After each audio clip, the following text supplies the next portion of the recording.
다 함께 사도신경으로 신앙 고백하심으로 5월 18일 수요일 새벽 예배를 시작하겠습니다.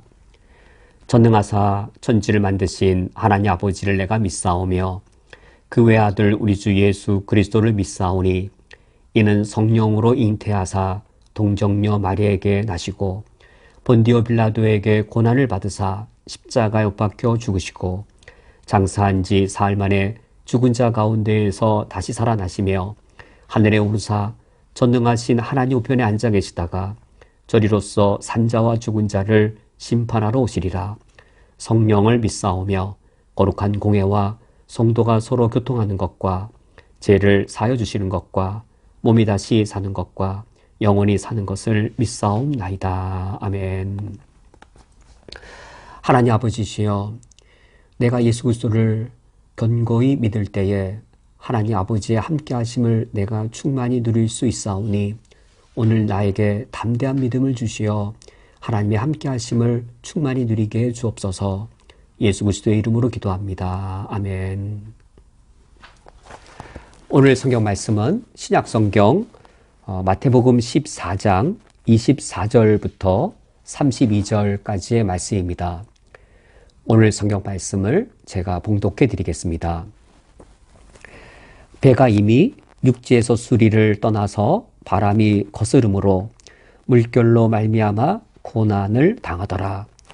밤 사경에 예수께서 바다 위로 걸어서 제자들에게 오시니 제자들이 그가 바다 위로 걸어오심을 보고 놀라 유령이라 하며 무서워하여 소리 지르거늘 예수께서 즉시 이르시되 안심하라. 나니 두려워하지 말라.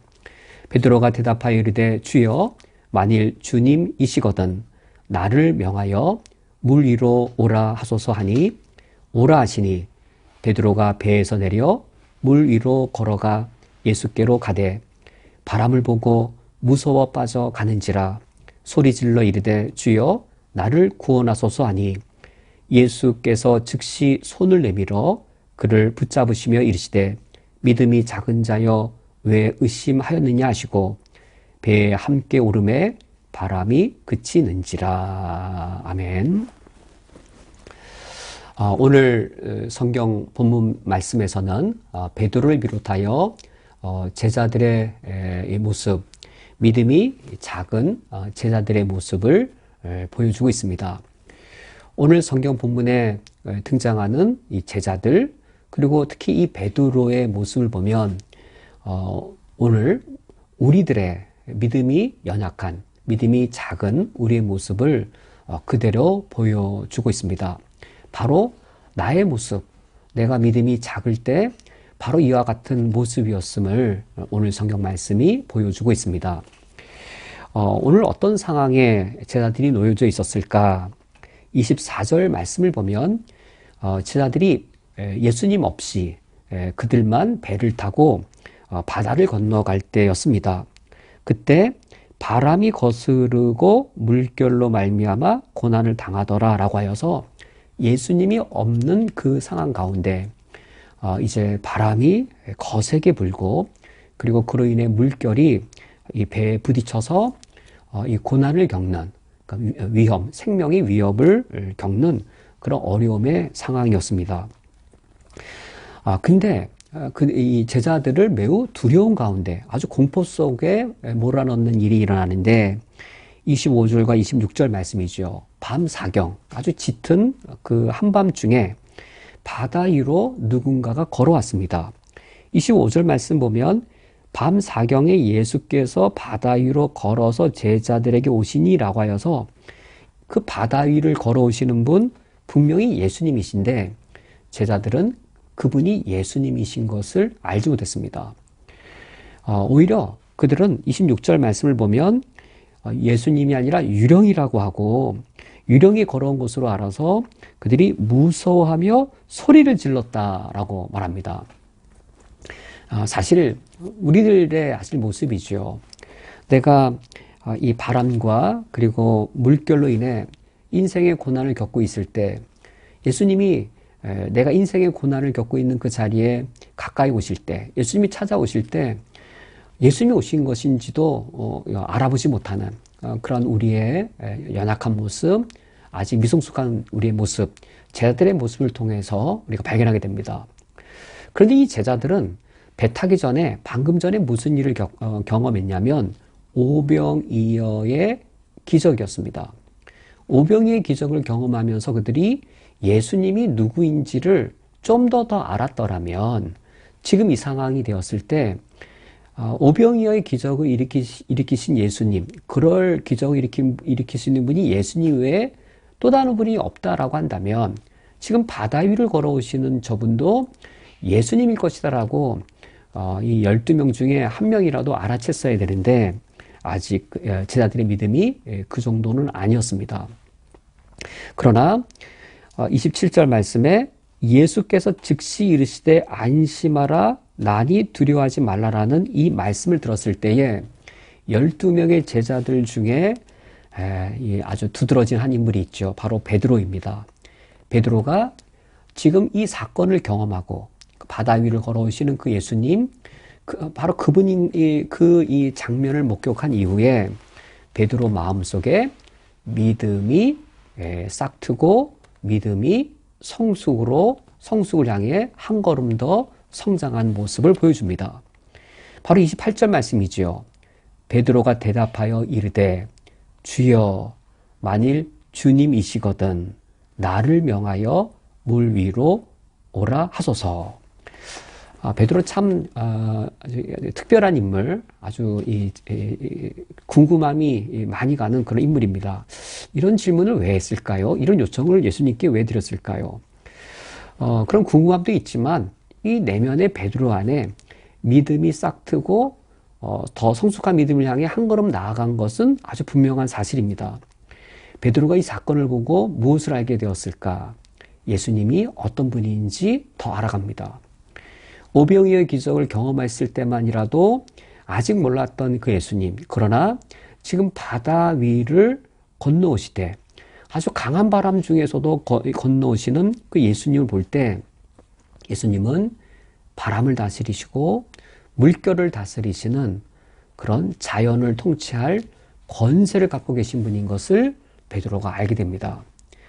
그래서 예수님께서 주님이시거든 나를 명하여 물 위로 오라소서. 예수님께서는 이처럼 바람과 바다를 다스릴 권세가 있기 때문에 나에게 명령하시면 내가 물 위를 걸어갈 수 있다라고 하는 믿음이 베드로에게 싹트고 성숙한 믿음을 향해 하나씩 걸어 나간 것이죠. 이 바다 위로 걸어온 예수님을 유령이라고 알 정도로 믿음이 없었던 베드로가 하나씩 이제 믿음이 성숙하게 되어집니다. 예수님이 누구인지 알 때 베드로는 믿음이 더 한 단계 싹트게 되어집니다. 그래서 정말 29절 말씀 보면 놀라운 일이 일어납니다. 오라 하시니 베드로가 배에서 내려 물 위로 걸어서 예수께로 가되 정말 놀라운 일이 일어납니다. 예수님께서 바다 위를 걸어가시는데 지금 누구도 바다 위를 걸어가냐면 베드로가 배에서 내려서 물 위를 걸어가고 있습니다. 예수님께로 걸어가고 있습니다. 사실 이런 베드로의 모습을 보면 우리들의 모습이기도 합니다. 우리가 때로는 예수님 앞에서 우리가 믿음으로 결단하고 믿음의 삶을 살기 시작할 때가 있는 것이죠. 예수님이 누구이신지를 우리가 알아갈 때 그래서 우리가 현실 앞에서 용기를 내게 됩니다. 예수님이 누구이신지를 우리가 알 때 믿음의 담대함을 갖고 이처럼 예수님이 명령하시면 나도 바다 위를 걸어갈 수 있다라고 그 담대함에 용기를 내게 되는 것이죠. 그리고 베드로가 이와 같이 능력을 경험하고 예수님의 능력이 자신의 삶 안에 일어나는 것을 경험합니다. 그런데 안타깝게도 29절로 그치는 것이 아니었습니다. 30절 말씀을 보면 바다를 보고 무서워 빠져가는지라. 예수님이 어떤 분인지 알고 예수님이 누구인지 알고 믿음의 삶을 시작한 믿음의 길을 걷기 시작한 그가 믿음의 길을 걸어가면서 기적도 경험하고 자기가 물 위를 걸어가는 그 하나님의 예수님의 놀라운 그 능력을 경험하는 그 순간에조차 바람을 보았을 때 무서움에 빠지게 되었고 그래서 소리질러 이르되 주여 나를 구원하소서라고 이제 예수님께 구원을 요청하게 됩니다. 이게 우리 모습입니다. 믿음의 삶을 시작하면서 믿음의 삶이 얼마나 무서운가요? 믿음의 삶을 시작하였으면 당연히 믿음의 삶을 살아낼 것 같지요. 그러나 그렇지 않습니다. 바다를 바라봤을 때 바다만 바라본 것이 아니라 베드로가 예수님을 먼저 바라봤던 것이죠. 바다보다 예수님을 먼저 바라봤을 때 그때 믿음의 용기를 내서 믿음의 삶을 시작합니다. 그런데 우리가 믿음의 삶을 시작할 때 바다가 다시 보입니다. 그래서 믿음의 삶을 시작했는데 믿음의 삶을 지속하지 못하는 것이 우리의 대부분의 우리의 모습입니다. 우리의 모습이 베드로를 많이 닮았습니다.